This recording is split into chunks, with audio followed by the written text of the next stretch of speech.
Hi ಎಲ್ರಿಗೂ ನಮಸ್ಕಾರ. ನೀವು ನೋಡ್ತಾ ಇದ್ದೀರಾ tech info Kannada YouTube channel. ಇವತ್ತಿನ ಒಂದು ವಿಡಿಯೋದಲ್ಲಿ ನೀವು ನಿಮ್ಮ ಮೊಬೈಲ್ನಲ್ಲಿ ಕೆನರಾ ಬ್ಯಾಂಕ್ ನೆಟ್ ಬ್ಯಾಂಕಿಂಗ್ ಮುಖಾಂತರ ಯಾವ ರೀತಿಯಾಗಿ ನೀವು ನಿಮ್ಮ ಟ್ರಾನ್ಸಾಕ್ಷನ್ ಪಾಸ್ವರ್ಡ್ನ ಯಾವ ರೀತಿಯಾಗಿ ಕ್ರಿಯೇಟ್ ಮಾಡೋದಂತ ಈ ಒಂದು ವಿಡಿಯೋದಲ್ಲಿ ನಾನು ನಿಮಗೆ ತಿಳಿಸ್ಕೊಡ್ತಾ ಇದ್ದೀನಿ. ಹೌದು, ನೀವು Canara bank net banking use ಮಾಡುವಾಗ ನಿಮ್ಮ ಮೊಬೈಲ್ನಲ್ಲಿ ಪ್ರತಿಯೊಂದಕ್ಕೂ ನಿಮಗೆ ಟ್ರಾನ್ಸಾಕ್ಷನ್ ಪಾಸ್ವರ್ಡ್ ಬೇಕಾಗುತ್ತೆ.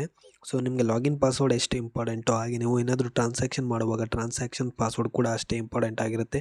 ಅದನ್ನು ಯಾವ ರೀತಿಗೆ ಕ್ರಿಯೇಟ್ ಮಾಡ್ಬೋದು ಅಂತ ನಿಮಗೇನಾದರೂ ಗೊತ್ತಿಲ್ಲ ಅಂತಂದರೆ ಈ ವಿಡಿಯೋ ನೋಡಿಕೊಂಡು ನೀವು ಟ್ರಾನ್ಸಾಕ್ಷನ್ ಪಾಸ್ವರ್ಡ್ನ ಕ್ರಿಯೇಟ್ ಮಾಡ್ಕೊಳ್ಬೋದು. ಹಾಗೆ ಯಾವ ರೀತಿಗೆ ಅಂತ ಈ ಒಂದು ವಿಡಿಯೋದಲ್ಲಿ ಪೂರ್ತಿಯಾಗಿ ನೋಡೋಣ. ಬನ್ನಿ ಇವತ್ತಿನ ಒಂದು ವಿಡಿಯೋ ಶುರು ಮಾಡೋಣ. ವಿಡಿಯೋ ಶುರು ಮಾಡೋಕ್ಕೂ ಮುಂಚೆ ನೀವೇನಾದರೂ ಫಸ್ಟ್ ಟೈಮ್ ನಮ್ಮ ಯೂಟ್ಯೂಬ್ ಚಾನಲ್ ನೋಡ್ತಿದ್ರೆ ಈಗಲೇ ಸಬ್ಸ್ಕ್ರೈಬ್ ಮಾಡ್ಕೊಳ್ಳಿ, ಹಾಗೆ ಪಕ್ಕದಲ್ಲಿ ಕಾಣ್ತಿರೋ ಬೆಲ್ ಐಕನ್ ಕೂಡ ಕ್ಲಿಕ್ನ ಮಾಡ್ಕೊಳ್ಳಿ. ಸೊ ಫ್ರೆಂಡ್ಸ್, ನೀವೇನಾದರೂ ಕೆನರಾ ಬ್ಯಾಂಕ್ ನೆಟ್ ಬ್ಯಾಂಕಿಂಗ್ ಹೊಸದಾಗಿ ಯೂಸ್ ಮಾಡ್ತಾ ಇದ್ದರೆ ನೀವು ಇದರಲ್ಲಿ ಯಾವ ರೀತಿಯಾಗಿ ರಿಜಿಸ್ಟರ್ ಆಗೋದು ಅಂತ ನಿಮಗೇನಾದರೂ ಗೊತ್ತಿಲ್ಲ ಅಂತಂದರೆ ನಾನು ಆಲ್ರೆಡಿ ವಿಡಿಯೋ ಮಾಡಿದ್ದೇನೆ. ಸೊ ಹೊಸದಾಗಿ ನೀವು ರಿಜಿಸ್ಟರ್ ಹಾಕ್ಕೊಳ್ಬೋದು. ರಿಜಿಸ್ಟರ್ ಆದ ತಕ್ಷಣ ನಿಮಗೆ ಇಲ್ಲಿ user I D password already ಸಿಗುತ್ತೆ. ಸೊ ಅದನ್ನು ಹಾಕಿಬಿಟ್ಟು ನೀವು ಮೊದಲಿಗೆ ಇಲ್ಲಿ ಲಾಗಿನ್ ಹಾಕ್ಕೊಳ್ಬೇಕಾಗತ್ತೆ. ಸೊ ಅಲ್ಲಿ ಕ್ಯಾಪ್ಚಾ ಎಂಟ್ರಿ ಕೂಡ ಮಾಡಿಕೊಂಡು ನೀವು ಇಲ್ಲಿ ಲಾಗಿನ್ ಹಾಕ್ಕೊಳ್ಬೇಕಾಗತ್ತೆ. ಸೊ ನಾನು ಕೂಡ ಈಗ ಇದರಲ್ಲಿ ಲಾಗಿನ್ ಆಗ್ತಾ ಇದ್ದೀನಿ.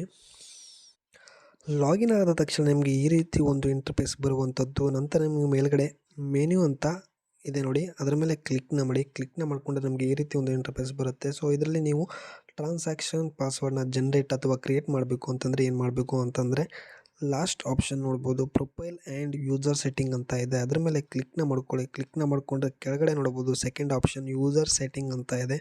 ಅದರ ಮೇಲೆ ಕ್ಲಿಕ್ನ ಮಾಡಿಕೊಂಡ್ರೆ ನಿಮಗೆ ಸಾಕಷ್ಟು ಆಪ್ಷನ್ ಬರುತ್ತೆ. ಸೆಟ್ ಪ್ರೈಮರಿ ಅಕೌಂಟ್ ನಂಬರ್, ಹಾಗೆ ಸಾಕಷ್ಟು ನಿಮಗಿಲ್ಲಿ ಆಪ್ಷನ್ ಸಿಗುವಂಥದ್ದು. ಅಲ್ಲಿ ನೋಡ್ಬೋದು ನಿಮಗಲ್ಲಿ lock and or unlock transaction password, generate new transaction password, change login passwords, ಹಾಗೆ ಸಾಕಷ್ಟು ಆಪ್ಷನ್ ನಿಮಗೆಲ್ಲ ಸಿಗುತ್ತೆ.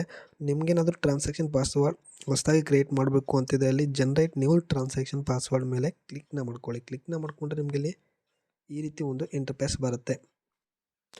ನೀವಿಲ್ಲಿ ನಿಮ್ಮ ಟ್ರಾನ್ಸಾಕ್ಷನ್ ಪಾಸ್ವರ್ಡ್ನ ಜನ್ರೇಟ್ ಮಾಡಬೇಕು ಅಂತಂದರೆ ನೀವು ಮೂರು ಒಂದು ಆಪ್ಷನ್ ಇದೆ, ಅದರಲ್ಲಿ ನೀವು ಯಾವುದಾದ್ರೂ ಒಂದನ್ನು ಡೀಟೇಲ್ಸ್ನ ಹಾಕ್ಕೊಳ್ಬೇಕಾಗತ್ತೆ. ಅಲ್ಲಿ ನೋಡ್ಬೋದು ಯೂಸಿಂಗ್ ಡೆಬಿಟ್ ಕಾರ್ಡ್ ಡೀಟೇಲ್ಸ್ ಅಂತಂದರೆ ನಿಮ್ಮ ATM ಕಾರ್ಡ್ ಡೀಟೇಲ್ಸ್ನ ಹಾಕಿಬಿಟ್ಟು ಕಂಟಿನ್ಯೂ ಮಾಡ್ಬೋದು, ಅಥವಾ ಆಧಾರ್ ಕಾರ್ಡ್ ಡೀಟೇಲ್ಸ್ನ ಹಾಕ್ಬಿಟ್ಟು ಕಂಟಿನ್ಯೂ ಮಾಡ್ಬೋದು. ಹಾಗೆ ನಿಮಗೆ ಸೆಕ್ಯೂರಿಟಿ ಕ್ವಶನ್ಸ್ ಡೀಟೇಲ್ಸ್ನ ಹಾಕ್ಬಿಟ್ಟು ಕಂಟಿನ್ಯೂ ಮಾಡ್ಬೋದು. ನೀವು ಇದರಲ್ಲಿ ಯಾವ್ದು ಬೇಕಾದ್ರೂ ಸೆಲೆಕ್ಟ್ನ ಮಾಡ್ಕೊಳ್ಬೋದು. ನಾನು ಇಲ್ಲಿ ATM ಕಾರ್ಡ್ ಅಥವಾ ಡೆಬಿಟ್ ಕಾರ್ಡ್ ಡೀಟೇಲ್ಸ್ನ ಮೇಲೆ ಕ್ಲಿಕ್ನ ಮಾಡಿಕೊಂಡು ಕಂಟಿನ್ಯೂ ಮೇಲೆ ಕ್ಲಿಕ್ನ ಮಾಡ್ಕೊಳ್ತಾ ಇದ್ದೀನಿ. ನೋಡ್ಬೋದು ನಿಮಗೆ ಇಲ್ಲಿ ಈ ರೀತಿ ಒಂದು ಇಂಟರ್ಫೇಸ್ ಬರುವಂಥದ್ದು. ನಿಮ್ಮ ಕಾರ್ಡ್ ನಂಬರ್ 2 ಆಪ್ಷನ್ ಇದೆ, ನೀವು ಅದರಲ್ಲಿ ನಿಮ್ಮ ಕಾರ್ಡ್ ನಂಬರ್ ಯಾವುದು ನೋಡಿ ಅದನ್ನು ನೀವು ಇಲ್ಲಿ ಸೆಲೆಕ್ಟ್ನ ಮಾಡ್ಕೊಳ್ಳಿ. ಹಾಗೆ ನಿಮ್ಮ ATM ಕಾರ್ಡ್ ಪಿನ್ ಅಂತಂದರೆ ನೀವು ATM ಕಾರ್ಡಿಗೆ ಹೋಗುವ ನಿಮ್ಮ 4 ಡಿಜಿಟ್ ಪಿನ್ ಇರುತ್ತೆ ನೋಡಿ, ಅದನ್ನು ನೀವು ಇಲ್ಲಿ ಹಾಕ್ಕೊಳ್ಬೇಕಾಗುತ್ತೆ. ಹಾಗೆ card expiry number ATM card ಮೇಲೆ ಇರುತ್ತೆ. ಇದನ್ನೆಲ್ಲ ಡೀಟೇಲ್ಸ್ ನೀವು ಹಾಕಬೇಕಾಗತ್ತೆ. ಹಾಕ್ಕೊಂಡು ನೀವು ನೆಕ್ಸ್ಟ್ ಮೇಲೆ ಕ್ಲಿಕ್ನ ಮಾಡ್ಕೊಳ್ಬೇಕಾಗತ್ತೆ. ಸೊ ನಾನು ಕೂಡ ಈಗ ಈ ಒಂದು ಡೀಟೇಲ್ಸ್ನ ಹಾಕ್ಕೊಳ್ತಾ ಇದ್ದೀನಿ. ಸೊ ನೀವಲ್ಲಿ ನೋಡ್ಬೋದು ಇದನ್ನೆಲ್ಲ ಡೀಟೇಲ್ಸ್ ಹಾಕಿದ ತಕ್ಷಣ ನೆಕ್ಸ್ಟ್ ಮೇಲೆ ಕ್ಲಿಕ್ನ ಮಾಡಿ. ಕ್ಲಿಕ್ನ ಮಾಡಿಕೊಂಡ್ರೆ ನಿಮಗಿಲ್ಲಿ ನೋಡ್ಬೋದು ಲೋಡಿಂಗ್ ಆಗ್ತಾಯಿದೆ. ನಿಮ್ಮ ಒಂದು ಬ್ಯಾಂಕ್ ಅಕೌಂಟ್ಗೆ ಲಿಂಕ್ ಇರೋ ಮೊಬೈಲ್ ನಂಬರ್ಗೆ OTP ಬರುತ್ತೆ. ನೀವು ಅಲ್ಲಿ OTPನ ಎಂಟ್ರಿ ಮಾಡ್ಕೊಳ್ಬೇಕಾಗುತ್ತೆ. ನೋಡ್ಬೋದು 673228 673228 ನಂತರ ಸಬ್ಮಿಟ್ ಮೇಲೆ ಕ್ಲಿಕ್ನ ಮಾಡಿ. ಕ್ಲಿಕ್ನ ಮಾಡಿಕೊಂಡ್ರೆ ನೋಡ್ಬೋದು ನಿಮಗಿಲ್ಲಿ ನ್ಯೂ ಟ್ರಾನ್ಸಾಕ್ಷನ್ ಪಾಸ್ವರ್ಡ್ ಹಾಗೆ ಎಂಟರ್ ಟ್ರಾನ್ಸಾಕ್ಷನ್ ಪಾಸ್ವರ್ಡ್ ಅಂತ ಬರ್ತಾ ಇದೆ. ಸೊ ನೀವಿಲ್ಲಿ ಟ್ರಾನ್ಸಾಕ್ಷನ್ ಪಾಸ್ವರ್ಡ್ನ ನೀವು ಇಲ್ಲಿ ಕ್ರಿಯೇಟ್ ಮಾಡ್ಕೊಳ್ಬೇಕಾಗುತ್ತೆ. ಹಾಗೆ ಅದೇ ರೀತಿಯಾಗಿ ನೀವು ಇನ್ನೊಮ್ಮೆ ಎಂಟ್ರಿ ಮಾಡ್ಕೊಳ್ಬೇಕಾಗತ್ತೆ. ನೀವಿಲ್ಲಿ ಟ್ರಾನ್ಸಾಕ್ಷನ್ ಪಾಸ್ವರ್ಡ್ ಕ್ರಿಯೇಟ್ ಮಾಡಬೇಕಿದ್ರೆ ನೀವು ಸ್ಪೆಷಲ್ ಕ್ಯಾರೆಕ್ಟರ್ ಹಾಗೆ ಕ್ಯಾಪ್ಸ್ ಲೆಟರ್, ಸ್ಮಾಲ್ ಲೆಟರ್ ಹಾಗೆ ನಂಬರ್ಸ್ ಹಾಗೆ ಎಲ್ಲ ಮಿಕ್ಸ್ ಮಾಡಿಬಿಟ್ಟು ನೀವಿಲ್ಲಿ ಕ್ರಿಯೇಟ್ನ ಮಾಡ್ಕೊಳ್ಬೇಕಾಗುತ್ತೆ ಸ್ಟ್ರಾಂಗ್ ಆಗಿ.